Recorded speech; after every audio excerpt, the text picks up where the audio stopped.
Following the webinar that we had last February on the energizing lighting solution, today we are going to focus more on the relaxing type of lighting solution. Let me first ask this question. What do you expect from hospitality venues? These hospitality venues may include hotel rooms and guest rooms, lobby areas, or cafes and etc. We don't go there to work in the first place. We take the relaxing moments, and then these places are supposed to give the high quality, comforting moments to the guests.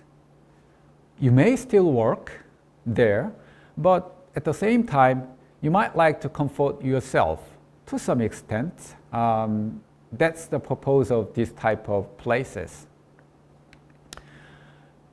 And designing those places involves a lot of different aspects. However, there's one thing. Lighting is one of the key design factors there as well. Designing lighting for hospitality environments is ultimately about helping guests feel welcome and comfortable through creating a feeling of home away from home. As Building Dialogue magazine puts in their March 2019 issue. Let me take an example of a hotel room, which is more specific here, especially during evening and nighttime. Is there going to be like a Goldilocks principle in this type of nighttime lighting? Not too dark for activities, not too bright, to prevent the guests from taking a good rest. There may be a solution. However, we didn't know that before we learned about the light-induced circadian entrainment that we learned from the academia. And we are going to bring this new information to the actual product design. And I'm going to talk about that today. So here's the idea.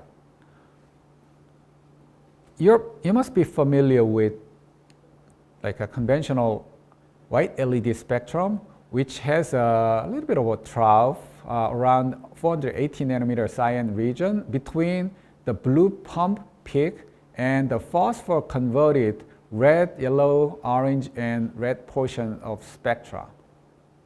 We can tailor this spectrum in a few different ways.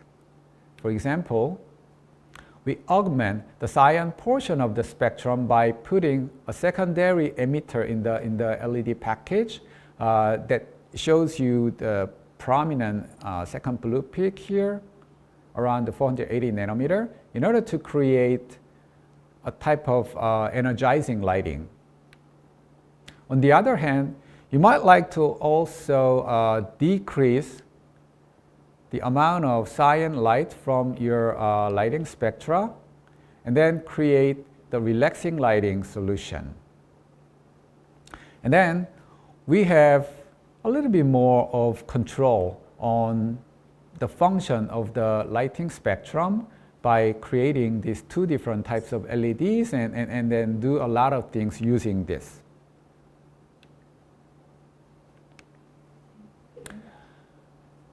LM302 and NITE is a 3030 form factor middle power LED with a tailored spectrum with a trough around the 480 nanometer. We characterize this LED with the term MDER, melanopic daylight efficacy ratio. That means, at a given spectrum, how does it affect the human melatonin secretion? How much does it affect it? How much does it suppress it in comparison with the D65 standard daylight light source? So the higher the MDER, the higher the melatonin suppression when you are being exposed to such kind of lighting. So I put these CCT offerings of these LEDs, and then we put the MDR as a function of the CCT of the light. And then we compared the MDR value of conventional LEDs, which are shown in the gray bar, and the MDR of the LM302N NITE shown in the yellow bar. So as the CCT of the light decreases, it causes less disturbance to the human circadian rhythm. Whereas if you increase it, the visual perception of the light is getting more crispier.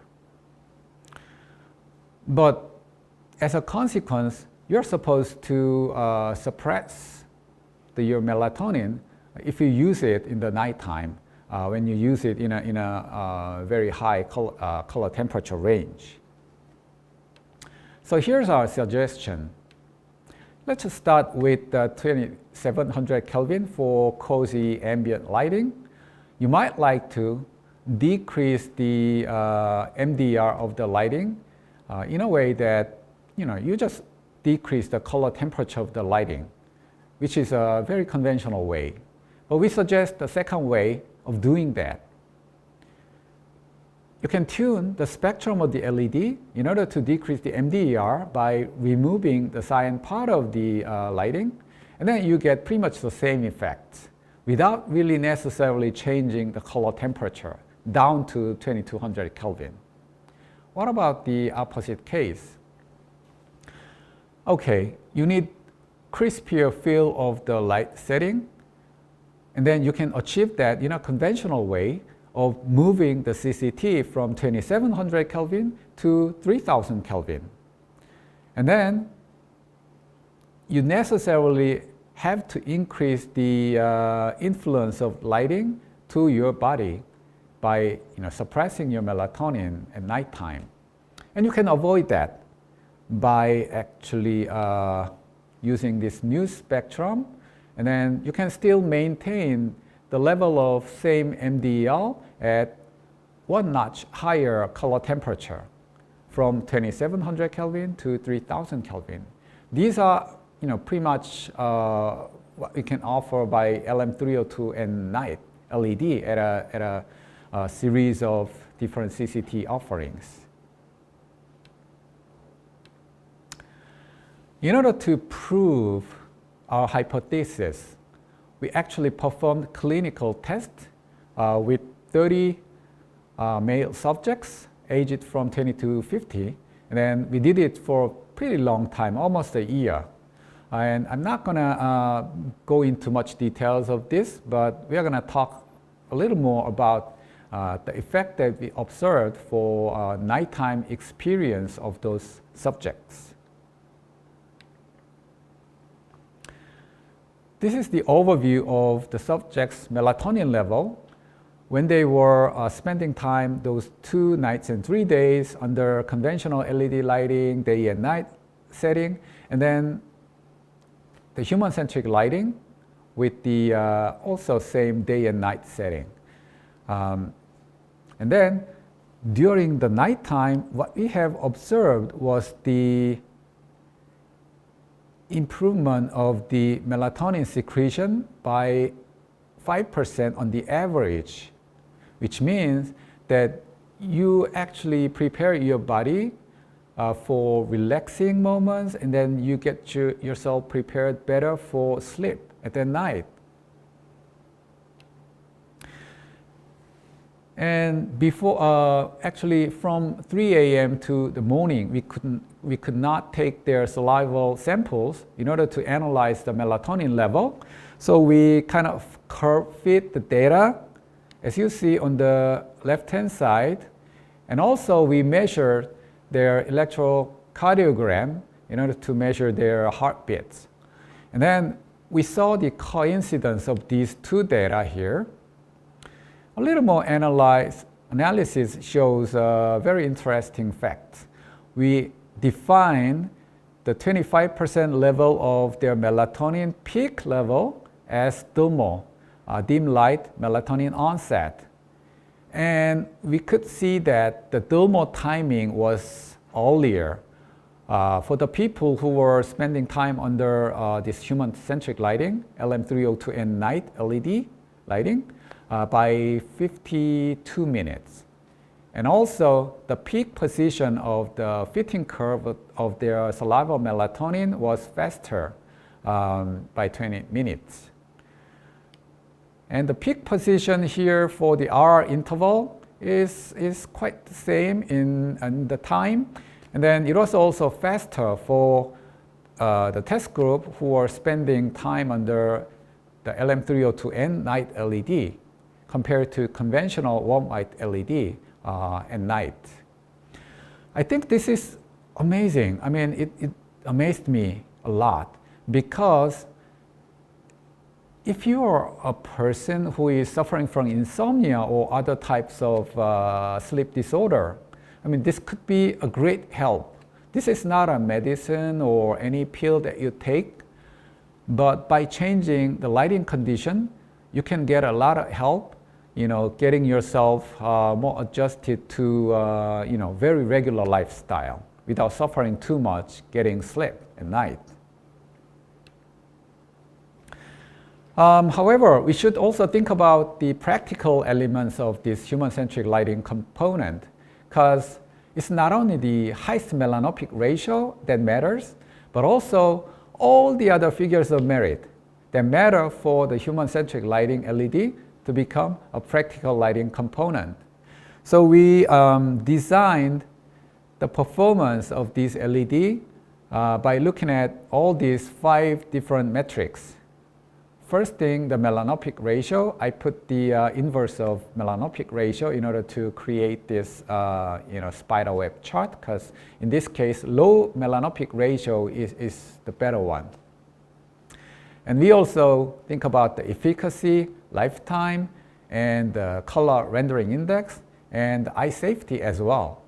So overall, LM302 and NITE achieves very well balanced performance around these 5 metrics.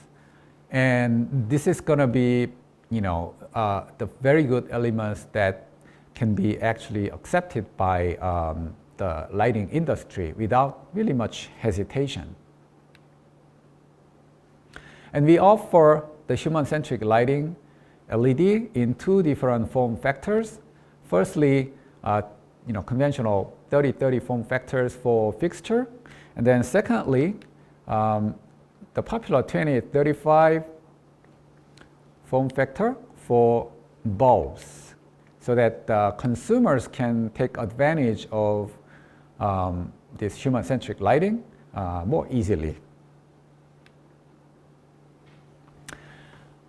And I'm going to take an example of a little bit more practical lighting design by quoting the guideline that was given by the second international workshop on circadian and neurophysiological photometry for sleep, evening, and indoor daytime environment. Actually, these results came out of the workshop held in Manchester, where Professor Robert Lucas is working. There, the recommendation for evening light was melanopic EDI not higher than 10 lux. Please remember that this 10 lux is not the lux that you are aware of. This is the melanopic EDI. This is an equivalent lux, as reference to D65 daytime lighting source. And you see that as the melanopic EDI increases, the influences of the human body is getting higher, and then you get more alertness by those illuminants. All right. Let's take an example of a hotel room. Can we satisfy the evening light recommendation given by the Manchester workshop, which is 10 lux MEDI? Let's look at the graph. So here's the 10 lux line, MEDI, and there are orange bars representing LM302 and NITE and gray bars representing conventional LED. You can see that from 2700 Kelvin and below that, you can achieve the MEDI value lower than 10 lux when you use LM302 and NITE. Whereas if you use conventional white LED, you have to lower down the CCT to 2200 Kelvin to meet that requirement. So you have enlarged design space so that you have more freedom to choose from different CCT offerings. And we can look at this analysis in a little bit different way. So let's assume that you already fixed which CCT you are going to use for a certain place. Again, let's assume that you're going to use 2700 Kelvin here. And then let's calculate how bright can we make the lighting at night or evening time in order to meet that in the limit that we don't exceed the 10 lux MEDI value. As you see here, the LM302 and NITE offers the capability that you can increase the illuminance. Actually, this is the vertical illuminance on your eye level up to 30 lux, which can be interpreted as about like 50 lux on your work surface. Whereas, if you use a conventional lighting, then you must reduce the vertical illuminance down to 23 lux. So you have an advantage of about 7 lux by making use of LM302 and NITE versus conventional LED. And this is also true for 2200 Kelvin, as you see here, and 3000 Kelvin, as you see here. You can always increase the brightness of your light setting to an upper level without necessarily suppressing your melatonin hormone during nighttime too much. So very interesting, right? So eventually, we can think about the situation. You kind of renovate the hotel rooms and lounges and all these places using this type of relaxing lighting solutions and give an additional value to the guest. Overall, well-rested travelers are more likely to be satisfied with their stay and thus to return to the hotel in the future. I mean, this is very important. I think we can apply the same principle in other hospitality venues like restaurants, achieving visual clarity while reducing brightness within the evening lighting recommendations of 10 lux MEDI should be also possible in the light settings for restaurants.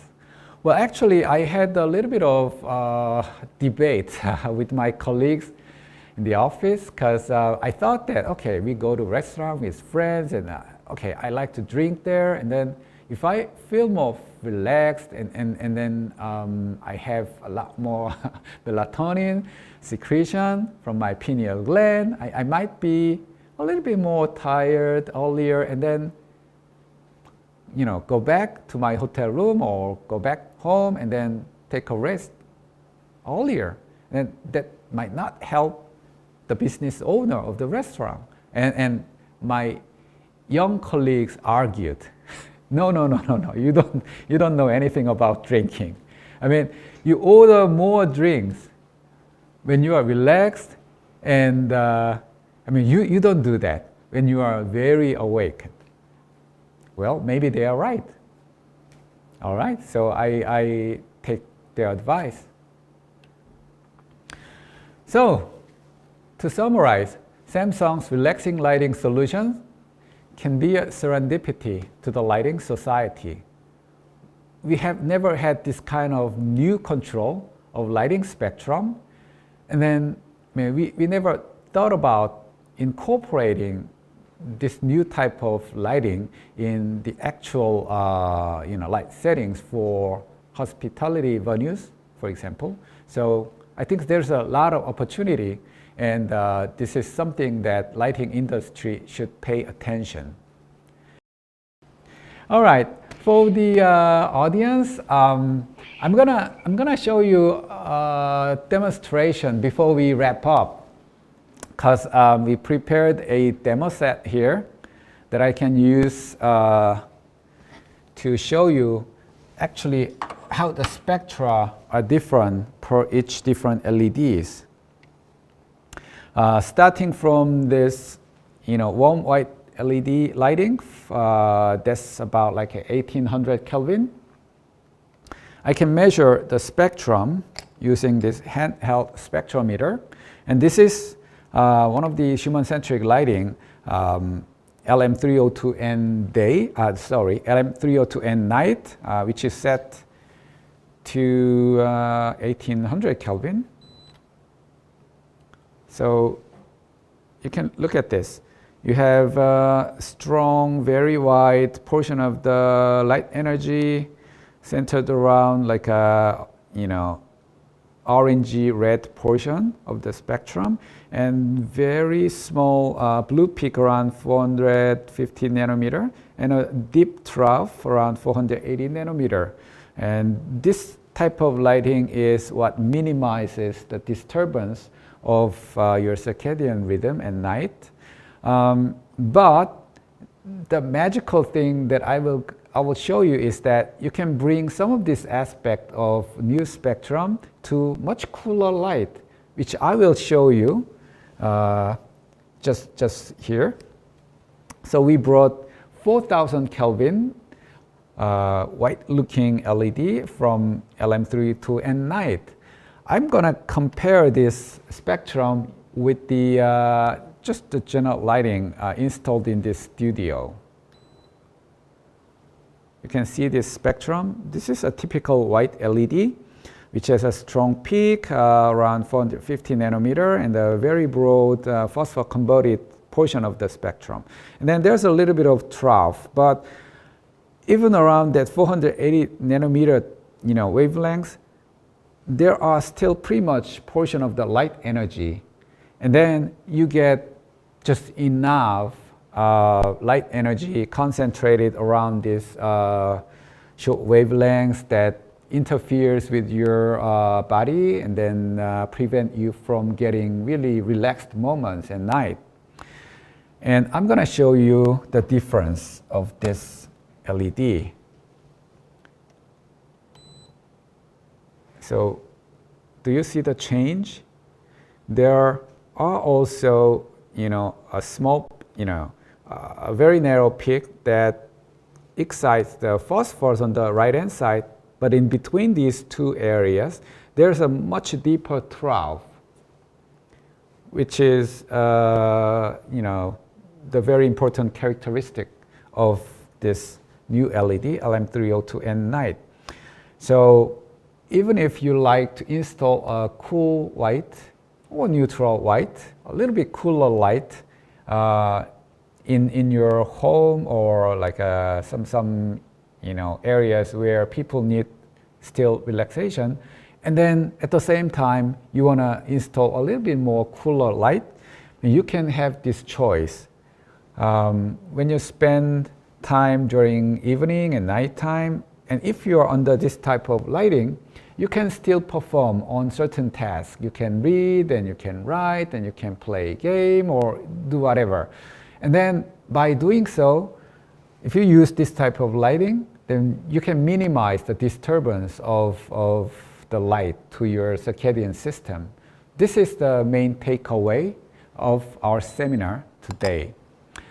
So thank you very much. Hope all sessions today were informative and meaningful to you.